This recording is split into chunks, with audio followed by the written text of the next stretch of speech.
Comment afficher une barre de progrès lorsque vous effectuez une longue task avec C++ dans Unreal? Parce que c'est possible que vous ayez des longues tasks à effectuer et si jamais vous n'affichez pas de barre de progrès, ça fait simplement laisser l'éditeur en mode ne répond pas et on pourrait croire que l'éditeur est simplement crashé. Donc, à la place, c'est bien de montrer une barre de progrès et en bonus, vous allez avoir l'option d'ajouter un bouton pour canceller votre tâche, comme ça votre utilisateur pourrait le canceller s'il le souhaite. Et même chose, vous pourriez aussi poser des questions à votre utilisateur pendant le process. Donc, on est parti. Et comme d'habitude, nous voici dans notre header file et aujourd'hui, on va avoir deux petites fonctions. Les deux fonctions ne fonctionneront que seulement dans l'éditeur parce que ça va utiliser des features de l'éditeur de montrer une barre de progrès. Donc, vous n'allez pas pouvoir utiliser ça dans un package build, évidemment.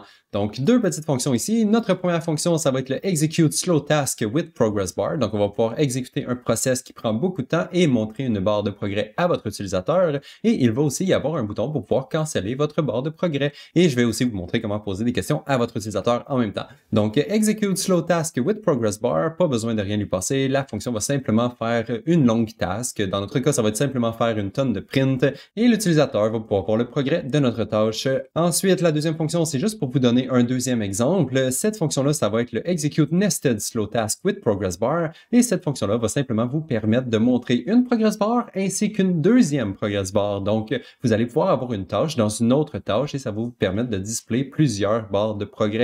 Et évidemment, vous pouvez en avoir autant que vous voulez. Donc voilà, ça c'est les deux fonctions qu'on va faire aujourd'hui. On peut maintenant passer au CPP et comme d'habitude, on va commencer par les include et aujourd'hui, on va en avoir deux. On va avoir le scope slow task et ça c'est l'objet qu'on va créer pour définir que nous sommes maintenant en train de processer une tâche qui prend beaucoup de temps. Et ensuite, le feedback context, ça c'est ce qui va nous permettre de poser des questions à l'utilisateur et aussi d'avoir un bouton qui nous permet de canceller notre tâche. Donc, on va avoir besoin de ces deux include-là qui sont les deux dans le module core et c'est un module par défaut, donc il devrait déjà être dans votre build.cs. S'il n'est pas là, évidemment, ajoutez-les parce que je crois que ça va causer des problèmes sinon. Anyway, retournez dans le CPP et maintenant, on peut passer à notre première fonction. Donc, execute slow task with progress bar. Comment on fait pour exécuter une tâche qui prend beaucoup de temps? En fait, on n'a rien à faire vraiment. On a juste à dire que nous sommes maintenant en train d'exécuter une tâche qui prend du temps. Et dans notre cas, ça va être une simple for loop.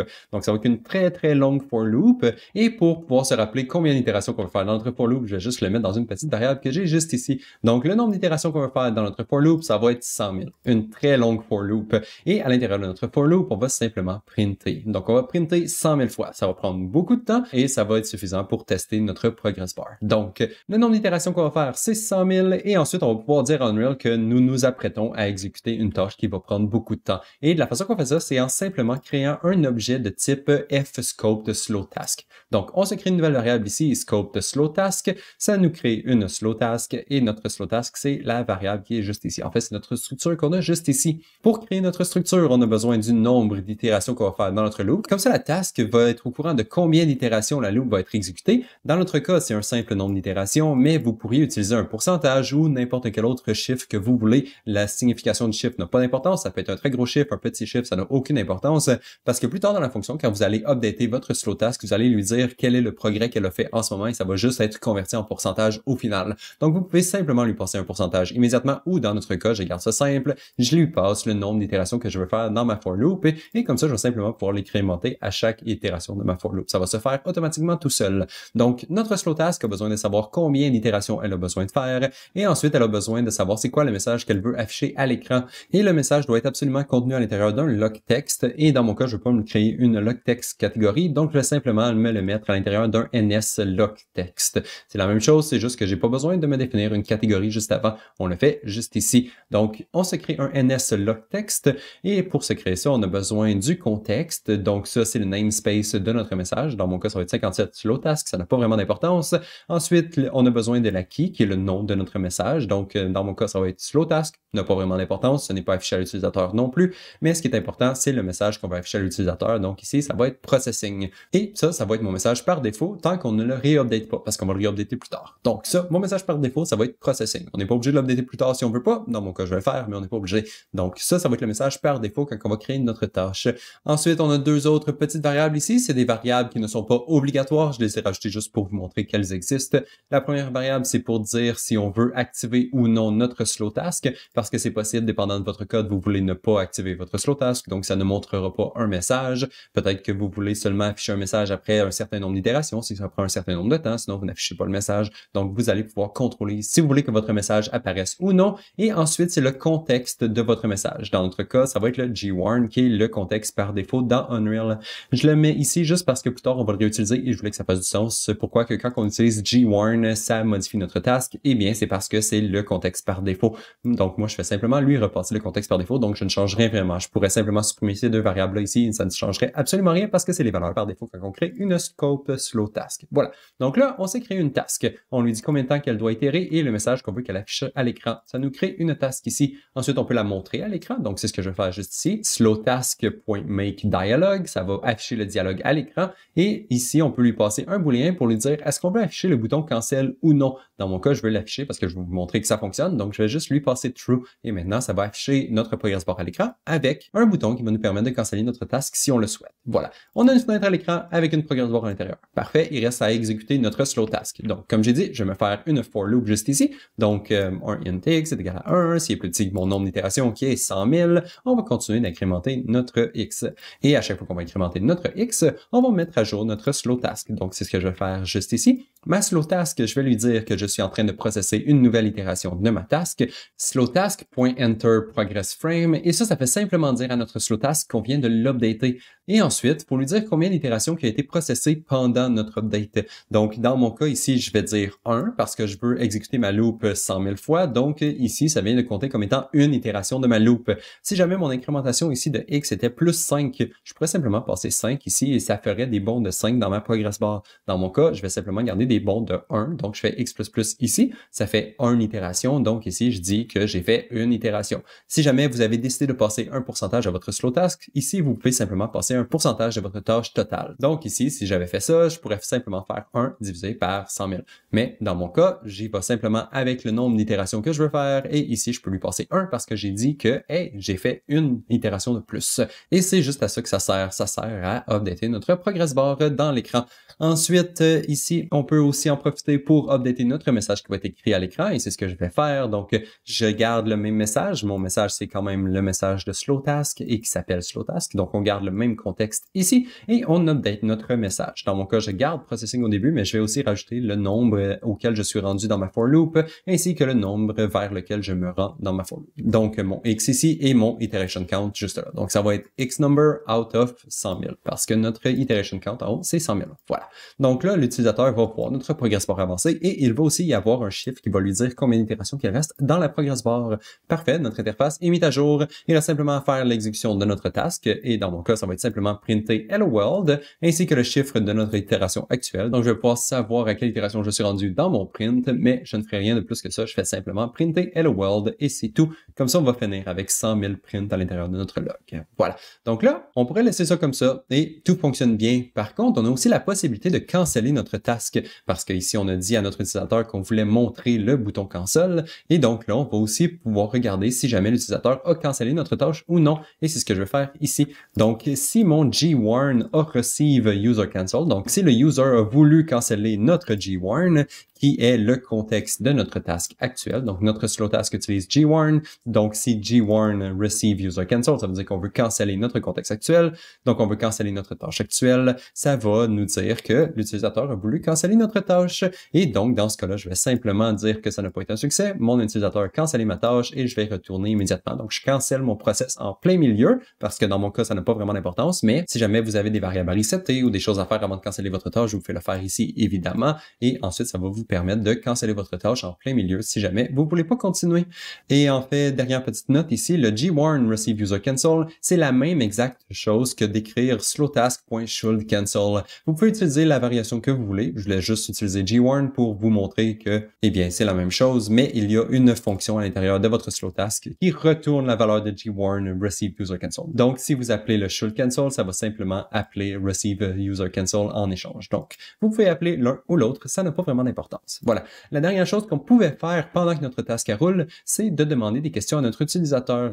Et dans mon cas, je ne vais pas demander des questions à toutes les itérations parce qu'évidemment, on a 100 000 itérations. Ça va prendre beaucoup de temps si je laisse l'utilisateur répondre à une question à chaque itération de ma loop. Donc, à la place, ce que je vais faire, c'est seulement montrer une question à mon utilisateur quand je suis rendu au milieu de ma loop.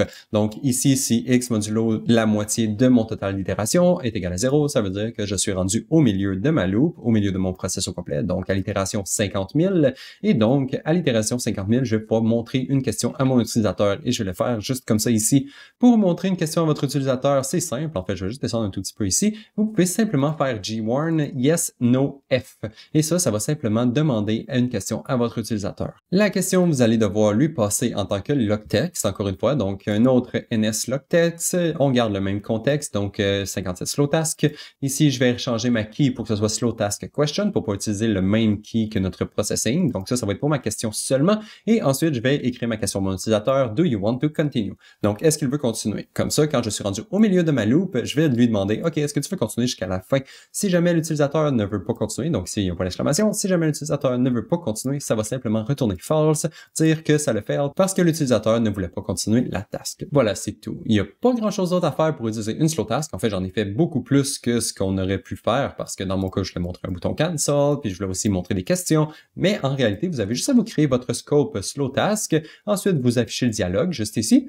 True ou false si vous voulez avoir un bouton cancel ou non. Et ensuite, vous avez juste à exécuter votre code. Aussi simple que ça. Dans mon cas, la logique, c'est simplement un Hello World que je printe 100 000 fois et évidemment, j'update la progress bar pour que mon utilisateur voit le progrès de ma tâche. Et c'est tout. Tout le restant ensuite est facultatif, évidemment.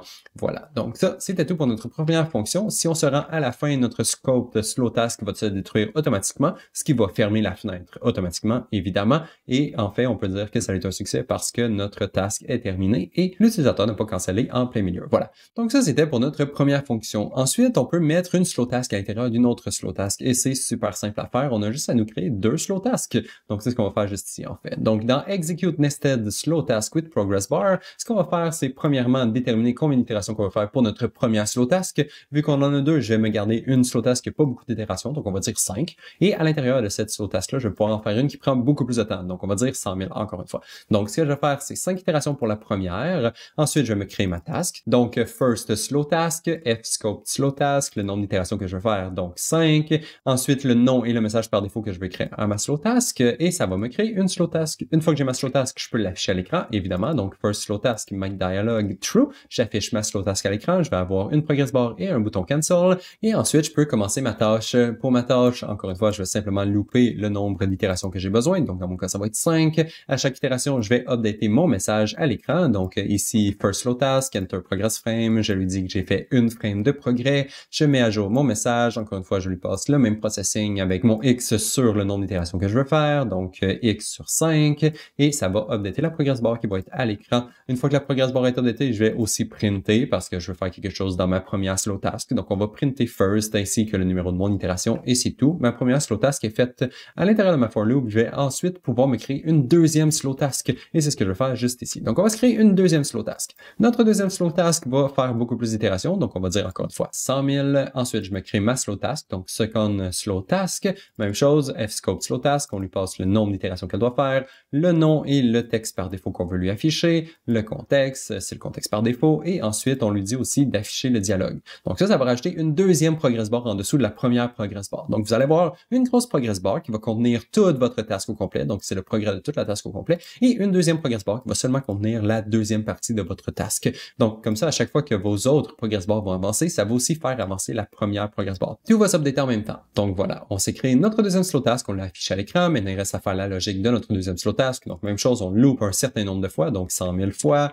Ensuite, je vais updater ma deuxième progress bar. Donc, second slow task, enter progress frame. On lui dit le progrès qu'on vient de faire. Dans notre cas, encore une fois, parce qu'on incrémente de 1 à chaque itération.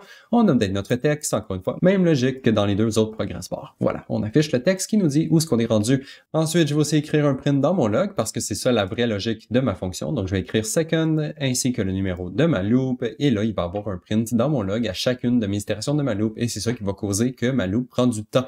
Ensuite, une fois que ça c'est fait, je vais regarder si mon utilisateur a cancellé parce qu'ici dans Make Dialog, on a dit qu'on voulait avoir un bouton cancel. Donc, je vais juste me rajouter un petit check ici pour regarder si gwarn receive user cancel est égal à true. Si oui, ça veut dire qu'on veut canceller et dans mon cas, je vais faire un break. Ici, je fais un break break. Donc, techniquement, ça devrait simplement faire breaker la loop qui est juste ici. Et c'est vrai. Mais par contre, notre receive user cancel ne va pas se resetter tant que notre initial slow task se fait pas détruire. Il se fait pas resetter entre chacune de mes slow tasks. Donc, même si ma deuxième slow task se fait détruire, ça va pas resetter notre receive user cancel. Ça va seulement reset si jamais notre première slow task se fait détruire. Et il n'y a pas moyen de le resetter manuellement de nous-mêmes. Donc, la réalité, ce que ça va se passer, c'est que je vais arriver ici, je vais me rendre compte que je veux canceller, ça va breaker de ma for loop ici, parfait, n'a pas de problème. Mais ensuite, ça va retourner à notre for loop initial, ça va se re-rendre jusqu'ici et ça va break encore une fois. Ça retourne à notre for loop initial, ça sera ici, ça break encore une fois, jusqu'à ce que nos deux for loops soient complétés. Une fois que c'est terminé, là, notre first slow task il va se faire détruire parce qu'on va sortir de notre fonction et là, ça va resetter. Donc, on peut pas vraiment canceller une deuxième slow task à l'intérieur d'une première slow task sans canceller la première aussi. C'est un peu dommage, ça aurait été le fun de pouvoir canceller, on va dire l'étape 2, conserver l'étape 3, peut-être canceller l'étape 4 et ainsi de suite. Mais non, vous pouvez pas faire ça. Vous pouvez seulement canceller le process au complet. C'est un peu dommage, mais bon, ça va être suffisant dans la majorité des cas. Voilà. Donc, si le user est cancel, je vais simplement breaker et c'est tout. Il y a absolument rien d'autre à faire. En fait, notre deuxième slow task ici va se faire détruire à la fin de notre for loop. Donc, la deuxième progress bar va disparaître une fois que notre for loop est terminé. Et ensuite, ça va revenir à notre première itération qui va spawner une deuxième progress bar encore une fois parce qu'on a toujours notre première grosse progress bar qui est visible à l'écran. On fait simplement faire apparaître une autre progress bar en dessous pour un temps temporaire jusqu'à ce que la loop soit terminée. Et là, ensuite, notre progress bar principal va continuer d'avancer. Voilà. Donc ça, c'était tout le process qu'on voulait faire dans notre fonction. Donc, je vais simplement dire que ça a été un succès dans le cas où l'utilisateur n'a pas cancellé le process. Et ensuite, je vais donner un petit peu plus d'informations et c'est tout. Maintenant, on va aller dans Unreal pour tester tout ça. Et donc, dans Unreal, aujourd'hui, ça va être super simple. On a juste une petite interface juste ici qu'on va utiliser pour appeler nos progress bars qu'on vient de créer. Donc, ici, j'ai mon interface. Il a simplement deux boutons, donc Execute Slow Task et Execute Nested Slow Task, qu'on va servir pour appeler nos fonctions. Si je vais dans mon graphe ici, on peut voir que ça fait exactement ça. Donc, quand je clique sur Slow Task, ça exécute la première fonction. Et quand je clique sur Nested Slow Task, ça va appeler la deuxième fonction. Aussi simple que ça. Donc, on va aller voir ce que ça donne. Je vais juste me partir mon interface juste ici. On voit que c'est une simple interface. Je clique sur le bouton et hey, j'ai une progress bar. Mon Unreal au complet est gelé parce qu'il est en train de processer. Et la progress bar me montre le progrès de ma fonction. Donc, je suis à 47 000 sur 100 000. En fait, là, en ce moment, je suis rendu à 50 000 sur 100 000 parce qu'il y a eu ma petite question qui est apparue. Est-ce que je veux continuer, oui ou non? Si je fais oui, eh bien, le process va continuer jusqu'à la fin. Voilà, tout. Il sera jusqu'à 100 000 et c'est terminé. Maintenant, j'ai accès à Unreal et on voit tous les prints qui sont apparus dans le log juste ici. Voilà. Donc ça, c'était notre première slow task. Si je reclique dessus, maintenant, ça avance. N'importe quand dans la slow task, je peux cancel et on voit ici que ça écrit que ça a été cancellé par le user. Encore une fois, execute slow task, je peux le laisser aller, tout. Si jamais je décide que je ne veux pas continuer quand le message apparaît, je fais non et maintenant ça termine et ça dit que ça le fail parce que le user ne voulait plus continuer à exécuter la slow task. Donc je peux la recommencer, je peux cancel quand je veux, je peux la recommencer, je peux attendre qu'elle se termine, tout. Évidemment, si jamais vous aviez de la vraie logique à l'intérieur, ça ferait de la vraie logique, pas seulement faire des prints dans le log. La task se termine, mon log est rempli de prints et ça m'a fait un petit message ici tout en haut. Parfait, ça fonctionne bien. Ensuite, la deuxième fonction, on peut cliquer sur ce bouton-là juste ici. On voit que j'ai une première grosse progress bar ici et en dessous de ma grosse progress bar, j'ai une deuxième petite progress bar qui apparaît. Donc, on voit que ma grosse tâche avance tout doucement alors que ma petite tâche ici avance beaucoup plus rapidement. Ben, en fait, elle fait partie de la plus grosse, donc c'est normal qu'elle avance plus rapidement que la plus grosse. Donc, tout, parce que la plus grosse doit attendre que la deuxième se termine. Donc, on voit que ça avance, tout. Il y a tout plein de progrès, ça avance. Je sais pas pourquoi j'attends la fin, c'est long. Je vais juste tester, voir si ça fonctionne. Et la fin est arrivée. Et voilà. La task s'est terminée correctement. Mais si jamais vous vouliez pas attendre la fin de votre task, évidemment, vous pouvez canceller à n'importe quel moment. Et voilà, la task est terminée. Ça l'a dit que ça a été cancellé par le user. Et voilà. Donc, on dirait que ça fonctionne bien. Maintenant, vous savez comment vous créer des slow tasks et des progress bars dans Unreal avec C++. Donc, ça va être tout pour la vidéo d'aujourd'hui et on se revoit dans la prochaine. Bye bye!